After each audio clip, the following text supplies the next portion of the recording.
lampu merah, begitu. Kemudian, tugas yang membutuhkan kepekaan terhadap orang lain. Mereka sangat sulit untuk menempatkan diri terhadap orang lain. Contohnya, di tempat orang ramai, mereka bisa saja tidur di lantai tanpa peduli dengan keberadaan orang lain. Nah, mereka juga tidak tahu bahwa aturan sosial di masyarakat kita itu kalau di restoran misalnya kita harus duduk, bukan malah tidur gitu. Jadi mereka pikir itu adalah dunia mereka sendiri gitu. Mereka akan beranggapan bahwa ini dunia saya. Begitu. Kemudian mereka juga sulit untuk berpikir imajinasi atau fiksi. Jadi mereka itu sulit untuk membayangkan. Contohnya, kita ajak mereka main pura-pura makan apel misalnya. Kita main pura-pura. Wah, enak sekali apel ini, nyam nyam nyam nyam gitu. Nah, mungkin mereka bisa saja menggigit atau memakan apel tersebut, padahal apel itu bukan apel sungguhan gitu. Jadi mereka itu sulit untuk membayangkan. Nah, dan untuk itulah kita perlu mengajarkan mereka. Kemudian, mereka juga sulit melihat secara utuh dalam beragam situasi. Jadi, kalau ada suatu kejadian, mereka hanya melihat bagian kecilnya saja, tanpa melihat bagian besarnya. Jadi, setelah melihat bagian kecilnya, barulah mereka itu berusaha menggabungkan dengan bagian besarnya. Seperti itu. Mereka kesulitan juga dengan urutan pekerjaan, dan mereka minim dengan minat sosial. Contohnya empati. Contohnya membantu orang lain. Itu kan minat sosial. Jadi mereka itu perlu kita bantu. Dalam contoh sehari-harinya misalnya memegang gunting. Mereka kita ajarkan untuk memegang ujung gunting daripada pangkal gunting. Karena bisa saja mereka langsung menyodorkan ujung gunting ini dan mereka tidak tahu bahwa ujung gunting itu bisa melukai orang lain, seperti itu. Nah, itu tadi kelemahan mereka.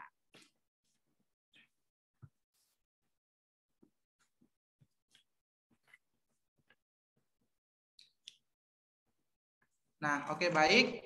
Setelah kita mengetahui kekuatan dan kelemahan dari anak penyandang autisme. Jadi penerapan TEACH ini bisa kita lihat di layar. Yang pertama kali itu dimulai dari tahap screening awal, ya. Nah, jadi screening awal ini merupakan tahap pertama di mana dalam tahap ini kita perlu tahu data tumbuh kembang si anak, mulai dari anak Pak Jackson, dalam kandungan slide-nya sampai bisa anak didiagnosa mengalami autisme. Pak Jackson, kemudian itu pemeriksaan slide-nya lanjutan, belum pindah. Di mana di sini kita perlu mengetahui perilaku anak untuk melihat apakah perilaku anak muncul secara konsisten, begitu ya. Kemudian yang ketiga adalah observasi, di mana observasi ini dilakukan 6 sampai 8 minggu. Di mana dalam tahap observasi ini perlu kerjasama antara orang tua, pengasuh, dan juga lingkungannya, begitu ya Bapak Ibu. Nah, kemudian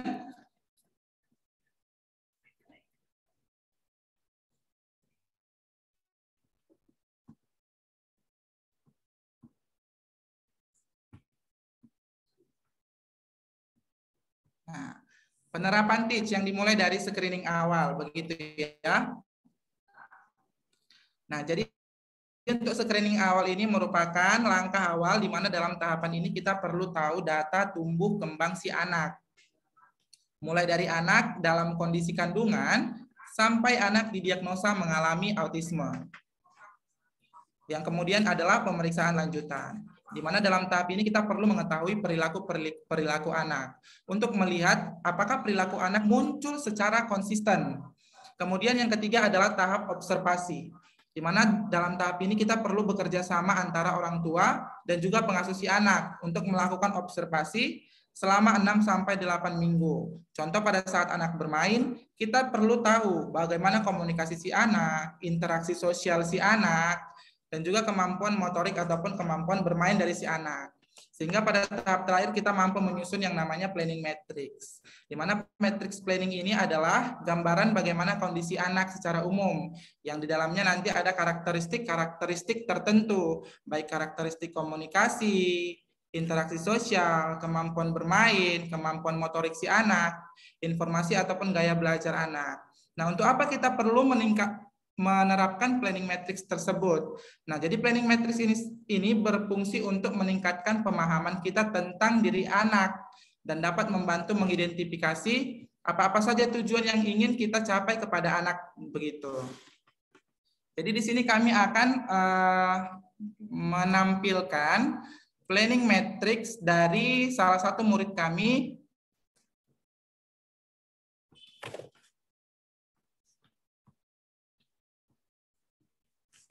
Oke, ini adalah salah satu contoh planning matrix yang bisa kita terapkan untuk anak. Di mana tujuan dari planning matrix ini dibuat yaitu untuk mengetahui bagaimana kekuatan dan kelemahan anak, yang tentunya berbeda antara anak yang satu dengan yang lain. Nah, bisa dilihat di slide. Planning matrix ini sebenarnya terdiri atas 3 kolom, yaitu kolom kriteria, indikator, dan strategi. Di mana di dalamnya terdapat 7 komponen.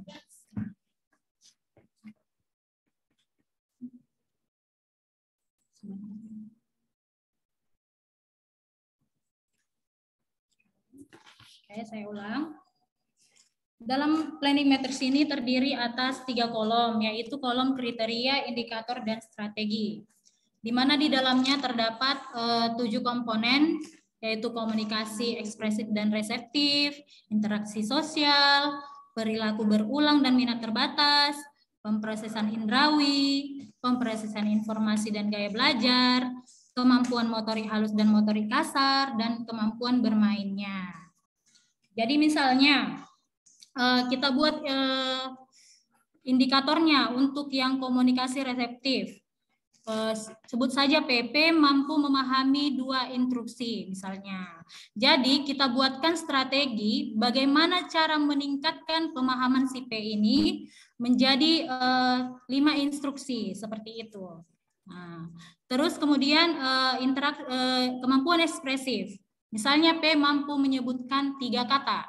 Nah, kita susunlah strateginya. Bagaimana cara meningkatkan kemampuan si P ini menjadi 5 kata, seperti itu.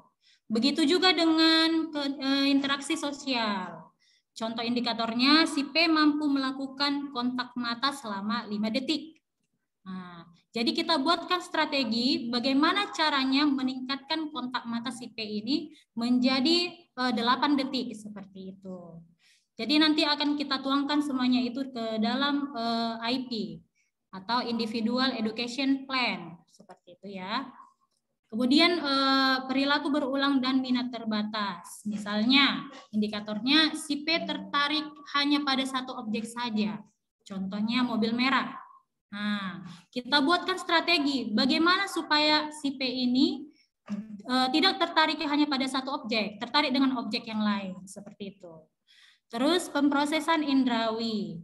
Pemrosesan indrawi ini ada visual, suara, sentuhan, gerakan, kesadaran tubuh, dan penciuman. Misalnya si P ini sensitif terhadap suara yang keras. Jadi kita buatkan strateginya. Bagaimana cara mengatur lingkungannya supaya dia nyaman, seperti itu. Jadi kita harus sesuaikan lingkungan yang cocok untuk dia. Kemudian pemrosesan informasi dan gaya belajar. Nah, kita harus tahu dulu gaya belajar anak ini gaya belajar apa? Apakah dia itu visual, auditori, atau kinestetik, seperti itu. Kalau di sini dia si P suka menonton video YouTube. Berarti si P ini adalah tipe pembelajar yang visual. Jadi kita buatkan strateginya bagaimana supaya materi ajar yang kita ajarkan kepada anak ini kita desain dalam bentuk video. Jadi anak itu lebih tertarik dan gampang mengerti, seperti itu. Kemudian kemampuan motorik halus dan motorik kasar. Misalnya motorik halusnya dia sudah mampu meronceh manik-manik berukuran sedang sebanyak 15 butir. Jadi kita buat strateginya bagaimana meningkatkan fokus si anak ini. Misalnya kita buat dia meronce manik-manik yang berukuran lebih kecil misalnya. Jadi fokus dia akan meningkat seperti itu. Begitu juga dengan motorik kasarnya. Misalnya si P sudah mampu menggantung di monkey bar selama 1 menit. Jadi kita buatkan strategi bagaimana cara supaya si P ini mampu menggantung di monkey bar lebih lama lagi. Misalnya entah 2 menit, 3 menit seperti itu. Nah, dan kemudian yang terakhir itu kemampuan bermain. Kita harus lihat anak ini sudah masuk dalam tahap bermain yang mana gitu. Apakah dia masuk di solitary play atau parallel play, atau mungkin dia masih dalam tahapan unoccupied play gitu, seperti itu ya. Kalau di sini si P masih berada di tahapan bermain parallel play. Jadi tahapan bermain parallel play ini si anak sudah mampu bermain namun belum terjalin komunikasi dan interaksi dengan temannya seperti itu ya. Jadi kita buatkanlah strateginya bagaimana saat bermain itu anak itu mampu berinteraksi dan berkomunikasi dengan temannya. Seperti itu.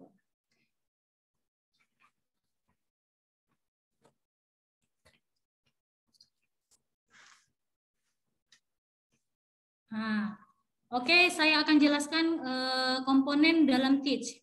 Komponen dalam teach ini ada 4, yaitu struktur fisik ataupun lingkungan, struktur visual, jadwal kegiatan, dan sistem kerja. Nah, saya akan jelaskan bagian yang pertama, yaitu struktur fisik ataupun lingkungan. Nah, bisa dilihat di layar Bapak Ibu, gambarnya ada ruang belajar anak yang dibuat batasannya memakai garis hitam. Nah, jadi struktur fisik ini harus kita buat batasannya yang jelas. Misalnya seperti pada gambar, lantainya diberi batasan garis hitam. Jadi kalau si anak mau letakkan barang, dia harus meletakkannya di dalam garis hitam tersebut dan tidak boleh melewatinya. Kemudian, kurikulum berdasarkan area kerja. Jadi kita harus bedakan yang mana itu pojok istirahat, yang mana itu pojok baca, yang mana area bermain, mana area motorik, area makan, dan semua itu harus kita berikan batasan. Jadi artinya si anak tidak boleh misalnya membaca keluar dari pojok baca.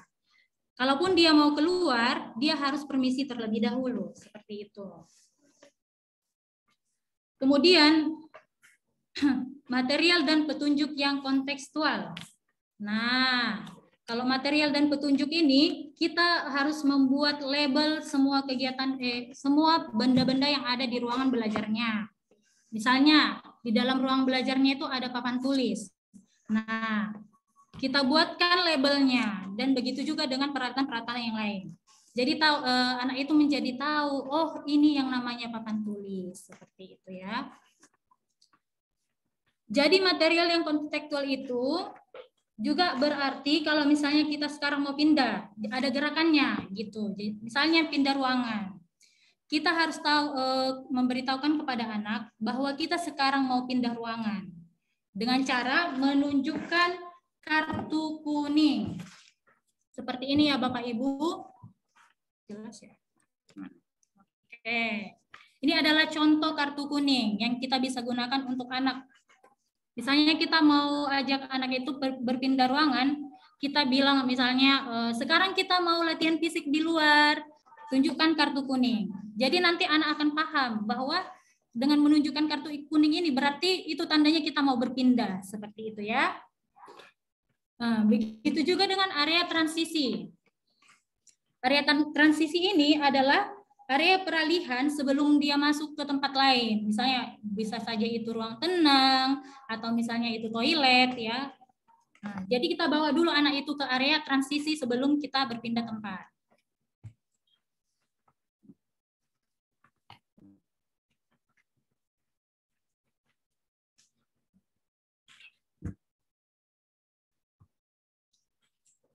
Nah, setelah dari lingkungan fisik, kita masuk ke lingkungan yang terstruktur.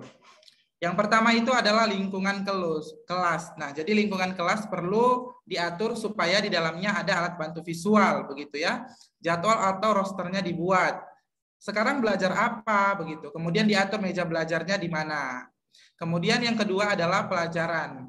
Awal sampai akhir harus disesuaikan dan juga harus disebutkan. Kemudian analisa tugasnya harus jelas. Apa yang harus dilakukan dengan PR? Berapa lama PR itu dikumpulkan? Apa saja PR-nya begitu? Mengapa harus kerjakan PR? Apa yang saya harapkan dari PR ini begitu. Kemudian tempat bermain. Buat batasan-batasan kegiatannya. Tidak boleh pergi dari area yang sudah ditetapkan. Aktivitas apa yang dilakukan di tempat bermain, keterampilan apa yang harus dipelajari. Nah, jadi hal-hal ini diberitahukan kepada anak sebelum pelajaran itu dimulai. Lalu yang keempat adalah aktivitas. Nah, di sini perlunya pengorganisasian. Berikan petunjuk. Contohnya begini. Lempar tangkap bola kita hanya main di sini. Tidak melempar bola keluar dari sini, begitu. Mainnya hanya 3 orang saja. Ada Dava, Jerry, dan juga Sir. Jika ada orang lain yang datang atau lewat, diabaikan ya, hanya main dengan Sir saja. Ini adalah petunjuk dari pengorganisasian tersebut. Kemudian lingkungan atau tempat lain. Lingkungan sekolah secara keseluruhan mesti diatur supaya ia tahu belajar di sini tidak boleh keluar dari sekolah.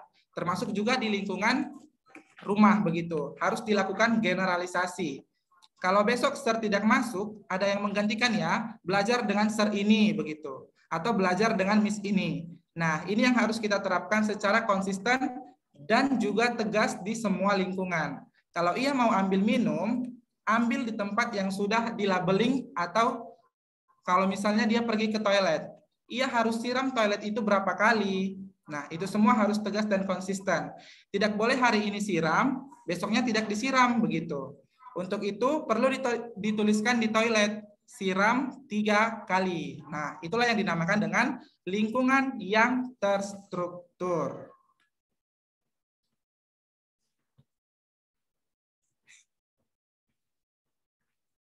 Nah, pertanyaannya, mengapa harus visual? Mengapa kita tidak cerita saja? Atau misalnya anak itu hanya mendengarkan saja? Alasannya yaitu karena individu dengan ASD memerlukan waktu yang lama dalam memproses informasi. Jadi dengan melihat, ia bisa mengerti lebih cepat. Kalau hanya mendengar saja, prosesnya itu lama.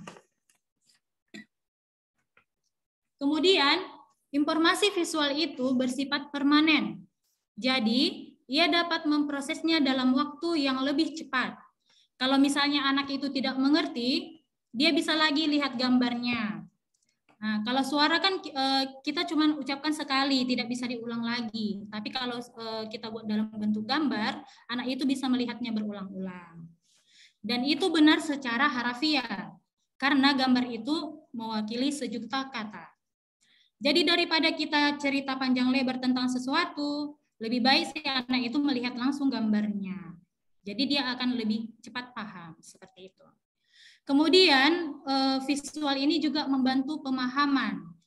Jadi anak tahu apa yang harus dilakukan. Misalnya, habis ini harus melakukan itu, habis itu harus melakukan ini, seperti itu. Dan ini semua dilakukan secara visual. Dan kemudian juga terprediksi. Kalau misalnya kita buatkan dalam bentuk terprediksi, itu bisa mengurangi stres atau kecemasan anak. Contohnya, saya bilang, sekarang acara kita seharusnya selesai jam 12 misalnya. Tiba-tiba mundur, nggak selesai-selesai. Misalnya saya ngomong-ngomong terus, pasti Bapak Ibu bingung. Tapi kalau misalnya saya kasih tahu acara kita ini akan mundur sampai jam 1, maka Bapak Ibu sudah bisa memprediksi kan? Nah, begitu juga dengan individu penyandang autisme. Kemudian dengan gambar kita juga bisa mengorganisasi dan membantu menyusun semua jenis kegiatan yang sudah disebutkan tadi. Kemudian itu juga bisa meningkatkan kemandirian dan mengembangkan fleksibilitas dan penguatan sesuai dengan perilaku yang diinginkan. Jadi anak akan paham mana yang boleh dilakukan dan mana yang tidak boleh dilakukan. Contohnya, ketika ia mau cuci tangan, dia boleh ambil sabun. Tapi yang tidak boleh itu misalnya membuang sabun, seperti itu. Jadi perilaku itu perlu kita buatkan dalam bentuk gambar. Misalnya kita buatkan gambar membuang sabun dan kita berikan tanda cross supaya anak paham bahwa itu tidak boleh dilakukan. Dan semua itu juga dibuat dalam bentuk visual. Selain itu, visual juga dapat membantu komunikasi. Artinya dalam setiap gambar kita harus menyertakan tulisan. Contohnya, kita mau mengajarkan anak berbicara sesuai dengan SPOK misalnya. Contoh kalimatnya, saya mau makan apel. Jadi kita harus buatkan gambar saya atau gambar anak tersebut, terus gambar mau, terus gambar makan, terus gambar apel, seperti itu. Jadi harus dibuatkan semua gambarnya.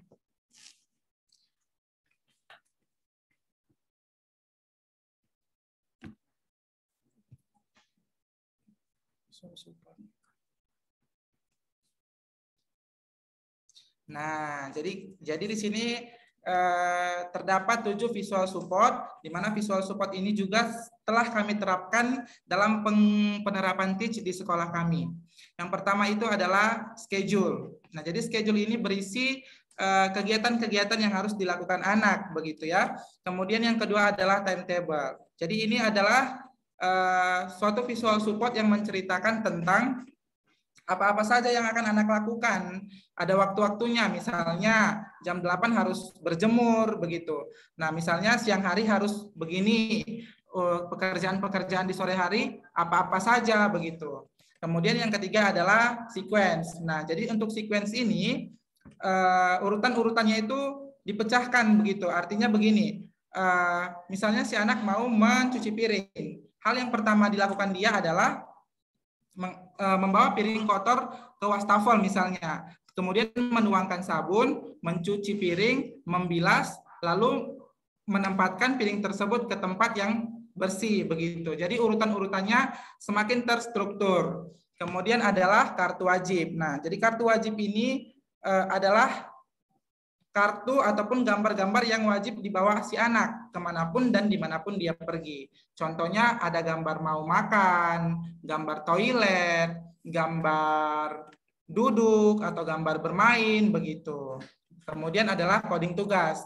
Jadi coding tugas ini adalah suatu visual support juga, di mana dalam coding tugas ini terdapat gambar-gambar seluruh aktivitas anak, baik foto si anak, baik kegiatan si anak. Jadi semakin terstruktur coding tugas ini maka semakin baik. Artinya ketika si anak misalnya saya ingin pulang begitu, atau saya ingin makan. Jadi si anak tinggal ngambil coding di dalam coding tugasnya gambar si anak tersebut, gambar ingin dan gambar makan begitu. Kemudian labeling. Nah, jadi labeling ini adalah melabeli seluruh barang-barang si anak, mulai dari barang-barang pribadi sampai barang-barang yang ada di lingkungan si anak. Contohnya baju, tas, begitu. Jadi si anak tahu, misalnya ambil baju, dia ambil yang bacanya baju, begitu. Semakin terstruktur. Kemudian pojok visual. Nah, jadi pojok visual ini adalah suatu pojok ataupun mading seperti itu ya kan. Jadi pojok visual ini dapat menceritakan ataupun menampilkan gambar-gambar si anak, foto-foto si anak, ataupun dokumentasi-dokumentasi si anak. Misalnya si anak lagi bermain basket, diambil fotonya terus ditempelkan di pojok visual. Misalnya si anak memiliki kreativitas ataupun gambar-gambar, apapun kreativitasnya, misalnya origami, seperti itu. Dia tampilkan di pojok visual tersebut. Nah, itulah yang dikatakan visual support. Kemudian ada jadwal kegiatan. Nah, ini adalah komponen ketiga dalam program Teach, di mana jadwal kegiatan ini adalah jadwal yang menceritakan tentang kegiatan-kegiatan si anak dalam suatu waktu tertentu, yang fungsinya agar anak dapat paham kegiatan-kegiatan apa saja yang anak akan lakukan di kelas berdasarkan urutannya, seperti itu. Nah, tentu juga jadwal kegiatan ini bisa berfungsi untuk memotivasi anak untuk mengikuti kegiatan belajar di kelas dan menjadi terstruktur. Nah, contohnya begini. Setibanya di sekolah atau di kelas, anak tahu dia harus berdoa. Setelah berdoa, dia harus komunikasi, begitu ya. Lalu urutannya ada, setelah komunikasi dia belajar. Nah, hari ini belajarnya latihan fisik, lempar tangkap bola, dan juga yoga. Setelah itu ngapain gitu? Setelah itu ada toilet training, kemudian snack time, kemudian merapikan peralatan di kelas, kemudian pulang. Nah, jadi anak-anak lebih terstruktur, lebih tahu apa yang akan dilakukannya gitu. Maka perlu jadwal kegiatan ataupun jadwal meja si anak tersebut.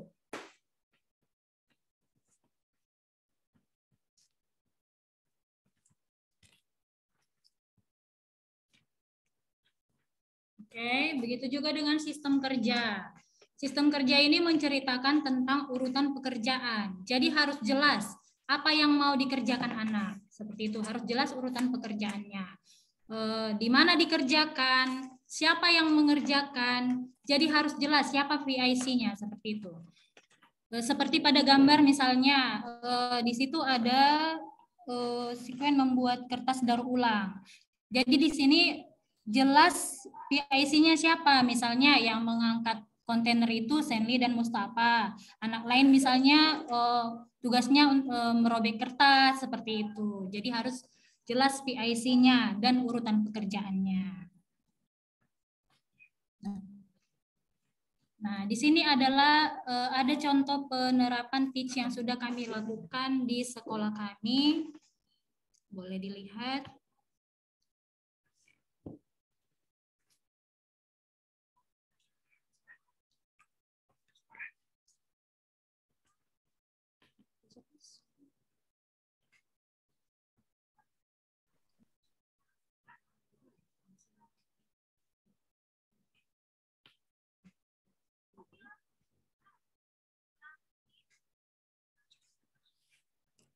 Apakah kedengaran suaranya Bapak Ibu? Belum, Miss. Bisa dibesarkan volume suaranya. Belum terdengar.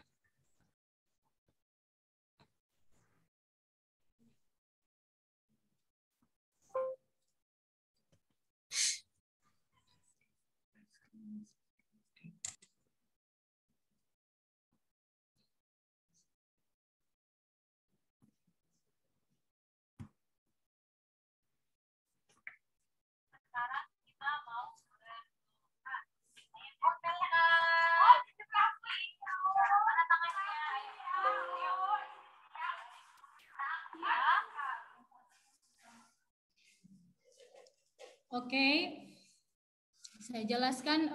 Ini adalah contoh penerapan teach yang sudah kami lakukan di sekolah, di mana ruang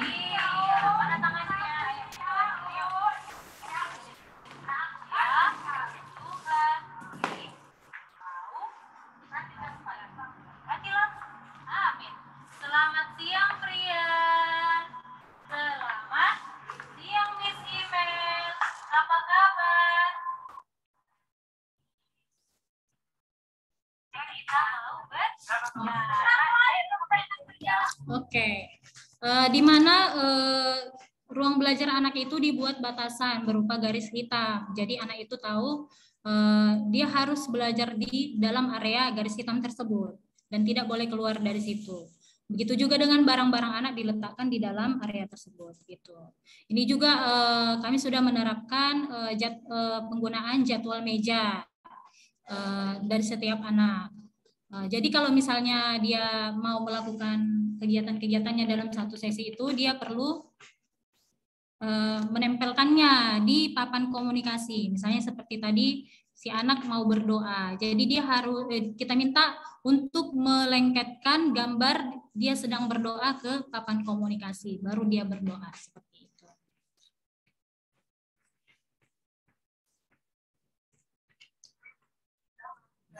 Baik, kemudian ada video dari penerapan teach yang kedua.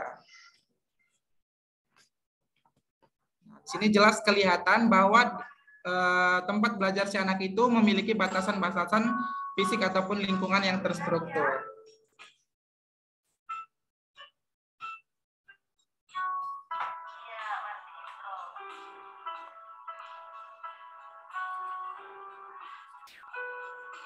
Maaf Pak Jackson, videonya belum keluar. hanya audio saja.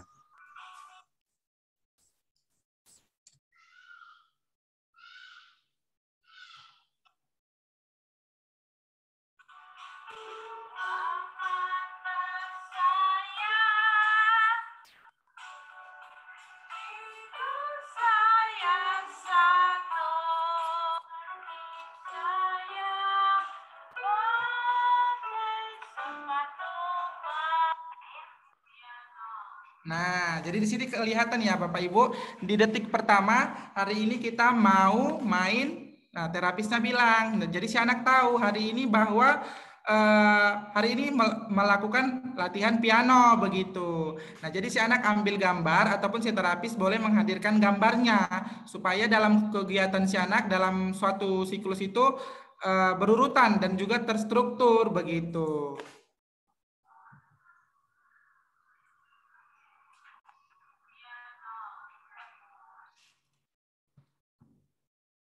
Nah, kemudian di sini adalah video penerapan teach dari salah satu murid kami.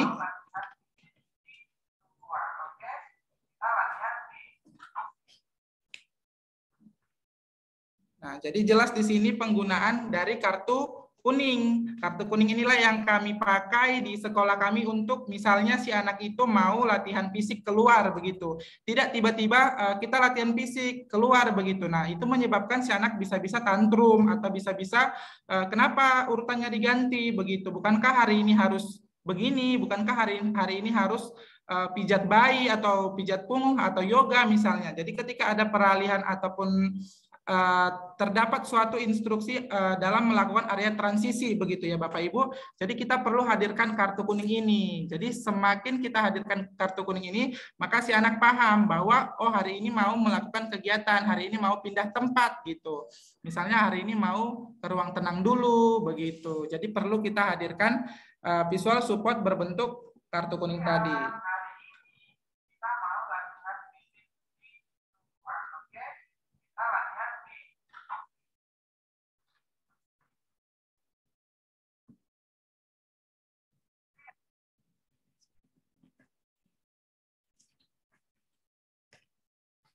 Oke, ini juga ada beberapa contoh daily schedule yang bisa kita terapkan untuk anak. Jadi daily schedule ini bisa kita desain semenarik mungkin supaya anak lebih tertarik ya. Contohnya yang di sebelah kiri itu ada urutan kegiatan anak, misalnya dari dia breakfast gitu, sarapan pagi. Jadi si anak nanti setelah melakukan satu kegiatan, kita minta untuk menaruh kartu tersebut di dalam keranjang misalnya. Terus yang daily schedule chart ini juga boleh kita terapkan yang model seperti ini. Jadi si anak tinggal menggeser tanda panah ke bawah ketika dia sudah selesai melakukan satu kegiatan. Begitu juga dengan yang lainnya. Kita juga bisa menggunakan penjepit atau ya mungkin kita bisa desain semenarik mungkin lah gitu. Dan untuk anak yang sudah pintar membaca dan menulis, misalnya, kita juga bisa membuat jadwal mingguannya, seperti yang ada pada gambar yang paling bawah. Kita minta si anak ini untuk menuliskan jadwal dia sendiri dari hari Senin sampai hari Minggu, misalnya seperti itu. Nah, begitu juga dengan morning routine atau rutinitas. Jadi my morning routine atau rutinitas pagiku. Nah, jadi di sini kita bisa lihat apa-apa saja yang harus dilakukan anak begitu bangun pagi misalnya, mulai dari bangun pagi, ada gambar tempat tidur, ada merapikan tempat tidur, ada merapikan baju, sikat gigi, dan juga terakhir jalan pagi seperti itu ya. Nah, jadi ketika menggunakan ini, kita bisa misalnya kita sudah melakukan merapikan tempat tidur. Itu bisa kita rekatkan begitu. Atau contohnya yang di bawahnya yang it's bedtime. Waktunya tidur begitu ya kan. Nah, jadi waktunya tidur. Jadi sebelum tidur itu apa-apa saja yang harus dilakukan anak. Misalnya kita kasih gambar cuci tangan dan kaki, sikat gigi, minum air putih, baca buku dulu, atau pada akhirnya gambar tidur begitu. Nah, ketika anak sudah melakukan, misalnya dia sudah melakukan sikat gigi, itu bacaannya ada dan gitu kan. Jadi kita rekatkan bahwa artinya sudah selesai melakukan kegiatan ini begitu. Nah, jadi dalam penerapan ataupun pembuatan visual support ini yang digunakan dalam Teach ini tidak ada batasan-batasan ataupun ketentuan tertentu. Kita bisa kasih semenarik mungkin, ataupun bagaimana si anak yang suka. Boleh misalnya ketika sudah melakukan ini, kita kasih tanda senyum misalnya di sampingnya begitu. Jadi tidak ada ketentuan-ketentuan yang berlaku ataupun batasan-batasan yang berlaku. Misalnya ini ada jadwal pagi saya begitu ya kan. Nah, ini sudah ada foto-fotonya. Misalnya jadwal pagi saya menyiram bunga. Setelah itu ngapain? Jalan pagi begitu. Atau jadwal sore saya. Jadwal sore saya mengapain begitu ya kan? Misalnya membantu mama, membantu papa mencuci mobil misalnya begitu, atau jalan sore, berolahraga atau sport. Jadi anak lebih terstruktur, lebih tahu jadwal-jadwal yang akan ia lakukan apa-apa saja begitu. Nah, kemudian begitu juga dengan barang-barang yang ada di rumah ataupun yang di sekolah, semua barang-barang milik anak itu kita harus berikan label dan harus kita tandai itu milik siapa misalnya. Contohnya dalam gambar ini ada peralatan sikat gigi ya. Nah, sudah di label itu miliknya si Max, si Maso apa sih? Nah, seperti itu. Jadi harus jelas dibuat. Misalnya ini milik adiknya, milik dia, milik mamanya, seperti itu ya. Jadi si anak akan paham. Misalnya dia mau sikat gigi, dia ambil punya dia sendiri. Seperti itu juga dengan barang-barang di dalam ruangannya. Kita juga perlu buatkan label. Misalnya rak mainannya seperti itu.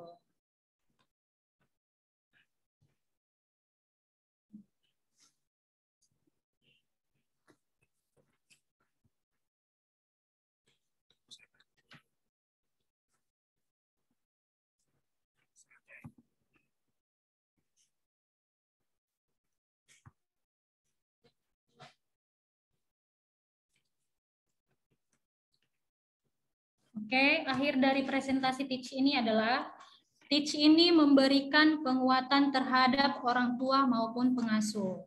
Jadi bukan hanya belajar di sekolah saja.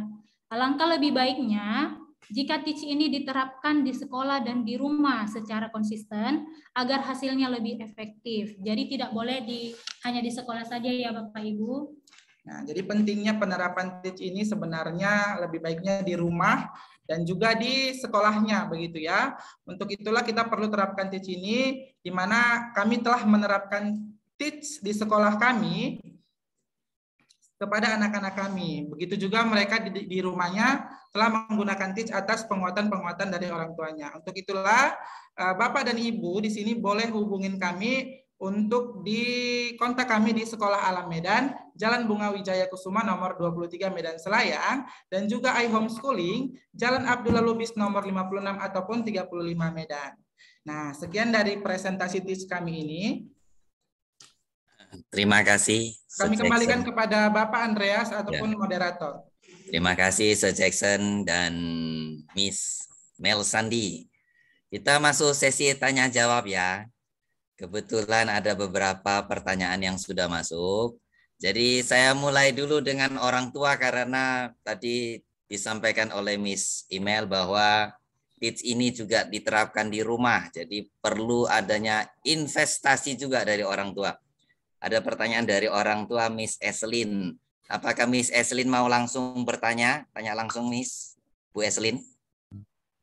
Ya, Bu boleh. Eslin, bisa tanya langsung saja ya. Ya, Oke, ya. silakan. Terima kasih. Yang pertama saya terpikirkan dari jadwal semua itu, wow, padat sekali jadwalnya. Jadi gimana nanti orang tuanya ini ya? Soalnya kan sebagai salah satu orang tua anak berkebutuhan khusus, saya juga tahu kayaknya tuntutannya sangat tinggi dibanding anak-anak tipikal ya. Jadi perlu juga bagi orang tua untuk menjaga kewarasannya. Takutnya orang tuanya juga ikutan stres ya. Jadi itu gimana Sir kalau dari bangun tidur sampai tidur malam itu jadwalnya full. Jadi orang tuanya train terus anaknya gitu. Lalu orang tuanya gimana nih Sir? Nah kira-kira itu Sir. Oke, saya bantu jawab. Mungkin ya di awal kita memang sangat-sangat repot ya Bu ya. Karena ya mungkin di awal juga kita harus membutuhkan usaha yang maksimal gitu. Tapi nanti setelah anak itu paham dan dia sudah terpola, itu akan sangat gampang dan dia sudah tahu gitu. Siap ini dia mau ngapain. Yang penting kita di awalnya saja kita polakan dulu si anak ini. Seperti itu. Jadi memang membutuhkan usaha yang lebih keras di awal. Nah, saya mau menambahi. Nah, jadi ketika memang ini diterapkan, pentingnya penguatan-penguatan terhadap orang tua. Hal itulah hal yang utama ya Ibu. Nah, jadi di sini terapis itu sebenarnya adalah asisten dari orang tua tersebut. Nah, jadi orang tua di sini adalah peran utama. Artinya apa? Artinya di rumah orang tua haruslah terlibat begitu. Ya, ada pertanyaan lanjutan, Pak Jackson. Bagaimana cara melibatkan orang tua dari Ibu Ginting? Ibu atau Bapak ini? Mungkin bisa langsung on cam-nya, Bu Ginting.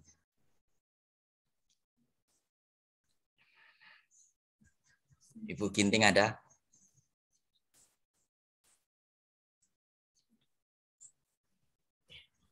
Oh, kalau gitu kita langsung jawab saja ya. Cara terlibatnya gimana orang tua supaya bisa terus-menerus membantu, sekalian menjelaskan kepada Ibu Eselin sekali lagi. Silahkan. Gimana cara terlibatnya ini? Apakah mereka harus buat visual support yang banyaknya minta ampun seperti tadi itu?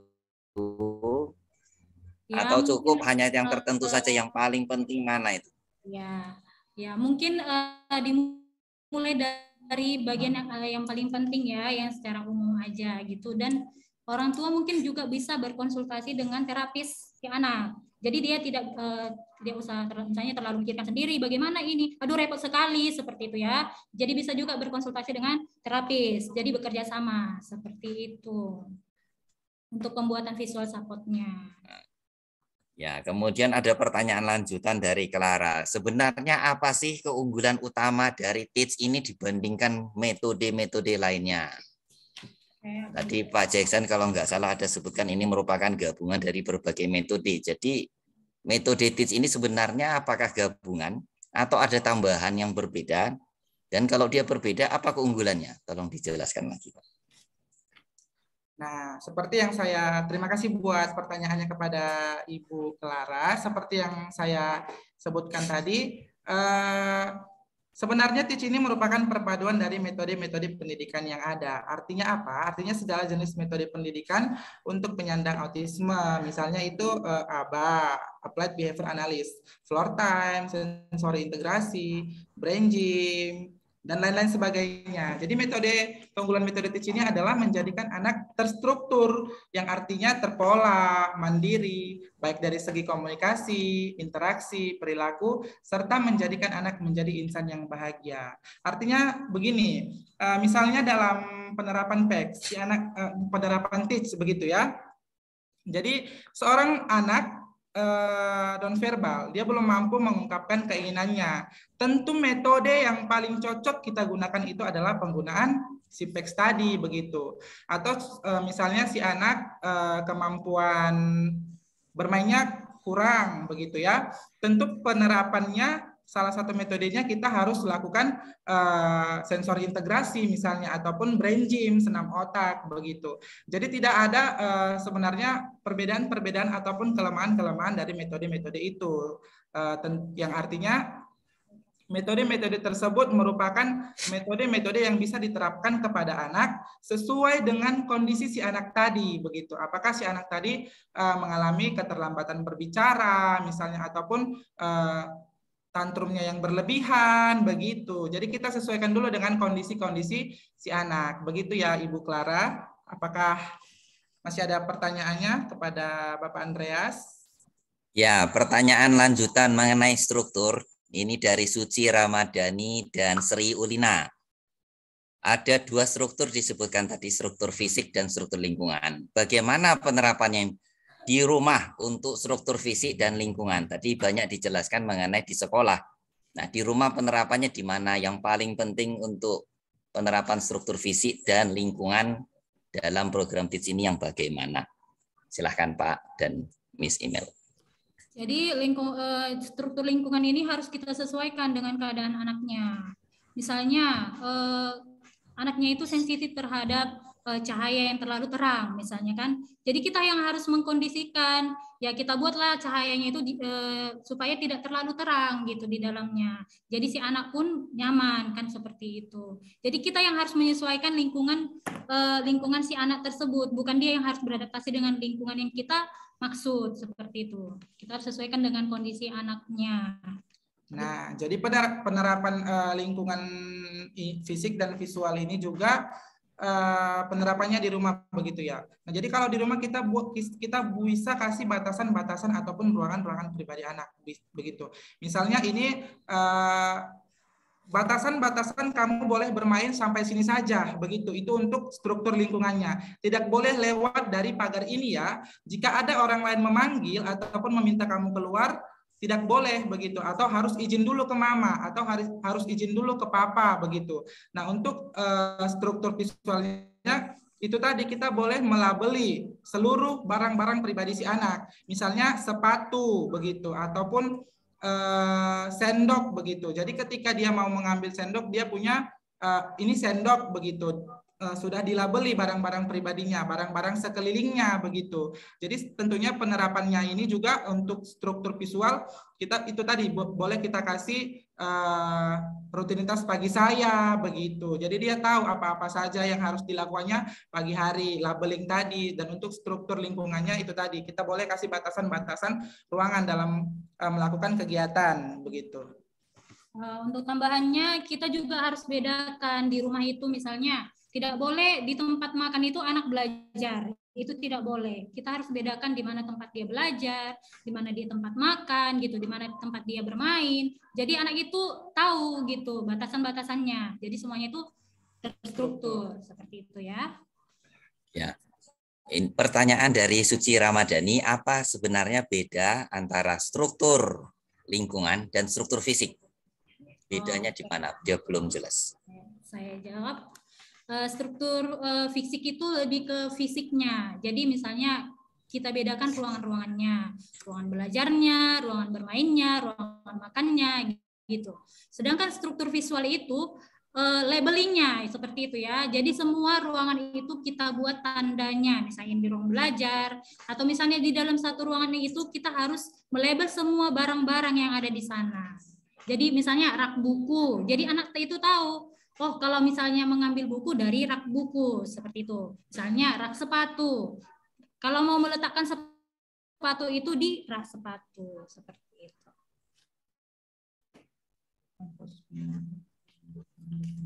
Sudah jelas, Pak Ibu? Ya, terima kasih. Ada pertanyaan lagi dari Bu Eselin. Mungkin Bu Eselin bisa on cam lagi, Bu. Bisa langsung bertanya. Kebetulan saya terpikir, bagaimana bila di dalam keluarga pengasuh utama si anak ini kebetulan berhalangan, kita tidak tahu bakal ada kejadian apa. Jadi apakah stitch ini akan tetap efektif walaupun digantikan oleh orang lain? Itu pertanyaan saya. Terima kasih.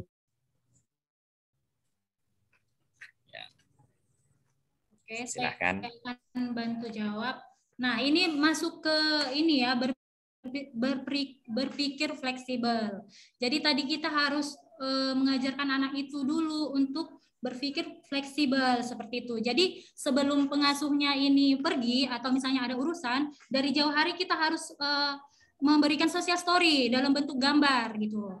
Nah, kita harus jelas social story-nya. Misalnya kakak ini nanti mau pergi ya minggu depan ya gitu. Nah, jadi kamu belajar sama si ini gitu. Kamu nanti sama sini ya gitu ya. Jadi harus jelas dari jauh hari karena mengingat anak dengan autisme ini sangat sulit menerima perubahannya. Jadi kita harus memberitahukannya dari jauh-jauh hari seperti itu.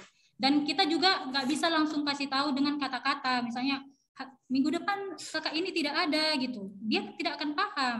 Jadi kita harus buatkan social story dalam bentuk gambar seperti itu ya. Nah, cukup jelas Bu.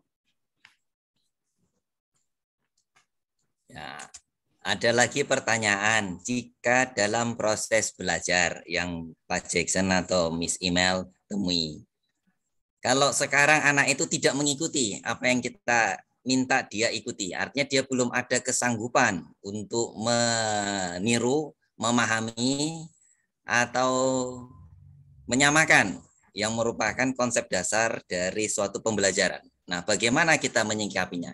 Kalau kemampuannya belum sampai di sana, apakah tips ini dapat membantu?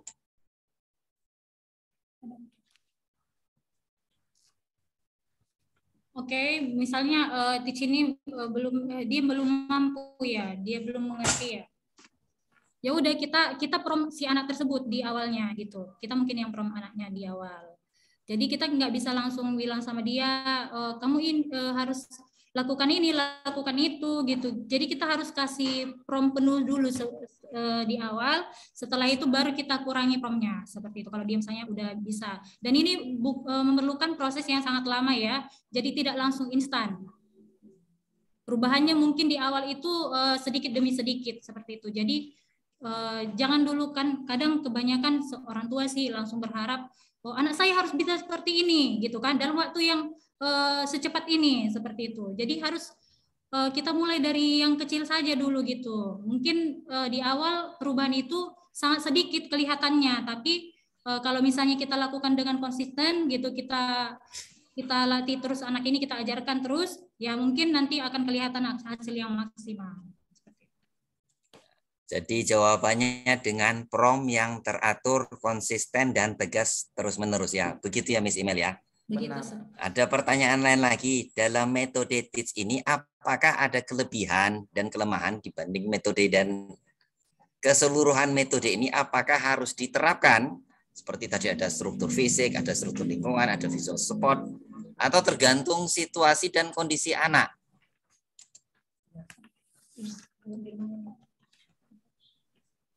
Silakan. Pertama, kelebihan dan kekuatan TEACH ini dibanding metode lainnya.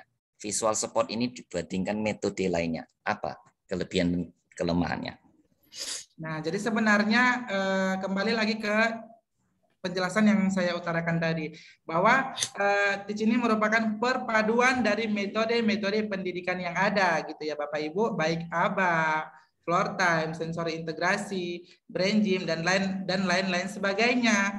Nah, di mana dalam penerapan metode tersebut melihat kondisi-kondisi dari si anak begitu. Jadi kita harus lihat dulu kondisi-kondisi si anak tadi, lalu kita terapkanlah metode-metode apa yang tepat untuk si anak begitu.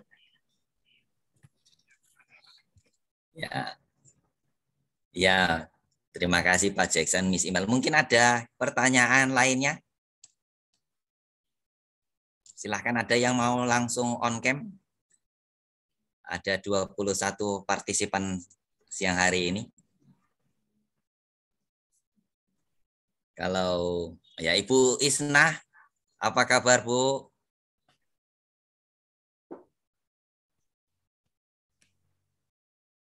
Mama Niko mau langsung bertanya, silahkan Bu. Mama Niko ini juga pengajar, guru di sekolah Sutomo. Ada yang Ibu mau tanyakan Bu? Boleh langsung bertanya kepada pemateri. Masih di mute Bu, suaranya belum terdengar. Ya, Ya Pak, selamat siang. Siang. Nggak ada kok Pak pertanyaannya sementara. Ya. Terima kasih Mama Niko. Ya. Kalau yang lain belum ada pertanyaan, mungkin bisa bertanya nanti. Ya, dapat menghubungi kami di Sekolah Alam Medan atau di iHomeschooling bagaimana penerapan TEACH di rumah dan di sekolah. Jadi seperti yang diingatkan tadi oleh Pak Jackson dan Miss Imel, bahwa TEACH ini bukan hanya program di sekolah, tapi yang paling penting adalah investasi orang tua di rumah. Dan sebagai pendidik kita juga perlu membantu orang tua untuk bersama-sama membantu anak berkembang melalui program ini. Terima kasih untuk seluruhnya. Terima kasih untuk Pak Materi, pembicara, dan yang hadir. Semoga kita semua dapat mewujudkan anak-anak kita yang sehat. Kami akhiri pertemuan face yang berikutnya. Terima kasih. Terima kasih buat moderator. Apabila ada yang kurang jelas, boleh hubungi kami di 0812 6064 934 Sekolah Alam Medan ataupun iHomeschooling. Terima kasih waktunya. Semoga semua hidup berbahagia. Amin. Namaskar.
Saya kasih ke Neni ada strateginya.